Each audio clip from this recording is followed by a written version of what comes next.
புளிக்குழம்பு எல்லாருக்கும் ரொம்ப ஃபேவரட். புளிக்குழம்பு கொஞ்சம் வித்தியாசமா அரைச்சு விட்ட புளிக்குழம்பா பண்ண போறோம். அது என்ன வித்தியாசம் அப்படின்னா கொஞ்சம் கிரேவியா கொஞ்சம் திக்கா வரும். அதனால ஒரு தோசைக்கோ ஒரு தயிர் சாதத்துக்கோ ஒரு பருப்பு சாதத்துக்கோ தொட்டு சாப்பிட்டா ரொம்ப அருமையா இருக்கும்.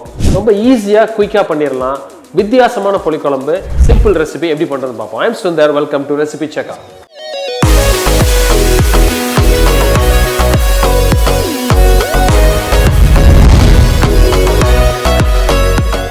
இந்த அரைச்சு விட்ட புளிக்குழம்புல ஃபர்ஸ்ட் ப்ராசஸ் நம்ம பண்றது அந்த அரைச்சு பேஸ்ட் இந்த விழுது பண்றதுக்கு என்ன பண்ண போறோம். ஃபர்ஸ்ட் நான் ஒரு கடாய் எடுத்துக்கிட்டேன். நல்லெண்ணெய் எடுத்துக்கங்க. ஒரு 1.5 ஸ்பூன் நல்லெண்ணெய் போட்டுட்டு ஆயில் கொஞ்சம் சூடு வந்தோடனே ஒரு 4-5 காஞ்ச மிளகாய், ஒரு 2-3 டீஸ்பூன் அளவுக்கு தனியா விதை, ஒரு 10-15 கருவேப்பிலை போட்டுக்கங்க. ஒரு 1 ஸ்பூன் ஜீரகம்,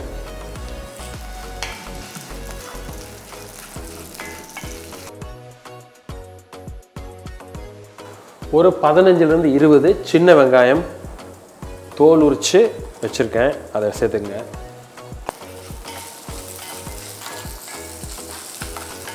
ஒரு சின்ன தக்காளி ஒரு 2 வெட்டி வச்சிருக்கோம், அதை சேர்த்துக்கலாம். ஒரு 1/4 ஸ்பூன் மஞ்சள் பொடி,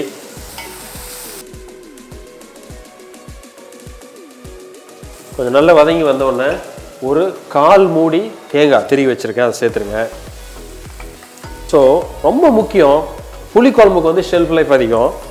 பட் நம்ம தேங்காய் போட்டோம் அப்படின்னா ஷெல்ஃப் லைஃப் குறையும். அதனால தேங்காய் போட்டுட்டு ஃப்ளேமை ஃபுல்லாக ஸ்லோ பண்ணிவிட்டு கொஞ்சம் அது நல்ல ட்ரை ஆகிற அளவுக்கு கொஞ்சம் பொறுமையாக வறுத்துருங்க. ஸோ இப்போ தேங்காய் ஓரளவு நல்லா வதங்கி ஓரளவுக்கு ஒரு டெசிகேட்டட் கோகனட் ஸ்டேஜுக்கு வந்துருச்சு. ஸோ இப்போது நம்ம அடுப்பு ஆஃப் பண்ணிடலாம். ஸோ இதை ஃபஸ்ட்டு ஒரு மிக்ஸி கிரைண்டரில் ஒரு பேஸ்ட் அரைச்சிடுவோம்.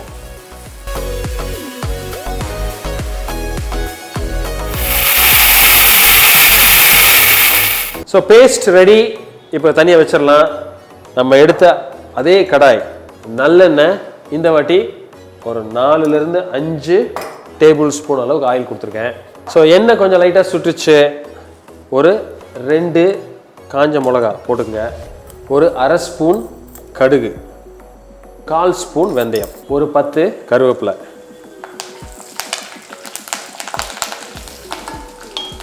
அதே மாதிரி லாஸ்ட் டைம் எடுத்த மாதிரி ஒரு 10-20 சின்ன வெங்காயம் வெட்டி வச்சிருக்கேன், அதை எடுத்துக்கலாம்.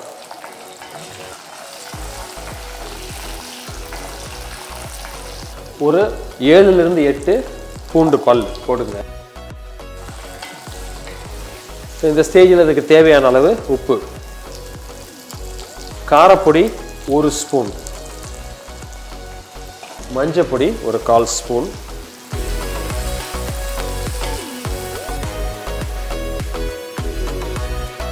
எடுத்து வச்சிருக்கிற ஒரு எலும்புச்சம்பழம் சைஸுக்கும் கொஞ்சம் பெருசாக இருக்கிற ஒரு புளி, அந்த உருண்டையை கரைச்சி வச்சிருக்கேன், அதை இப்போ தண்ணி சேர்த்துடலாம். அதுலேயே கொஞ்சம் எக்ஸ்ட்ரா தண்ணி ஊற்றிங்க.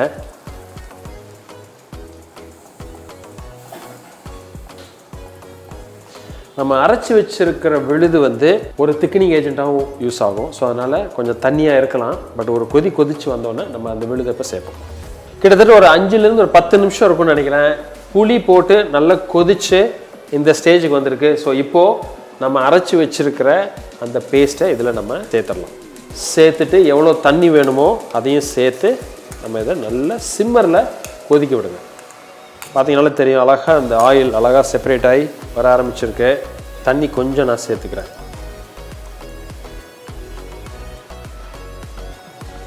ஸோ இது கிட்டத்தட்ட ஒரு 10 நிமிஷம் பொறுமையாக சிம்மரில் கொதிக்கிட்டோம்.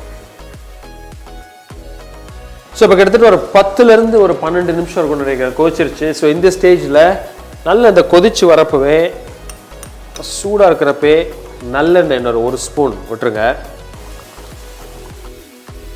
ஸோ ஆல்மோஸ்ட் பார்த்தீங்கன்னா இந்த கன்சிஸ்டன்சி லைட்டாக திக்காகிட்டு வருது. ரெடி ஆயிடுச்சு ஆல்மோஸ்ட் இந்த குழம்பு. 2-3 பிஞ்ச் அளவுக்கு பெருங்காய பொடி,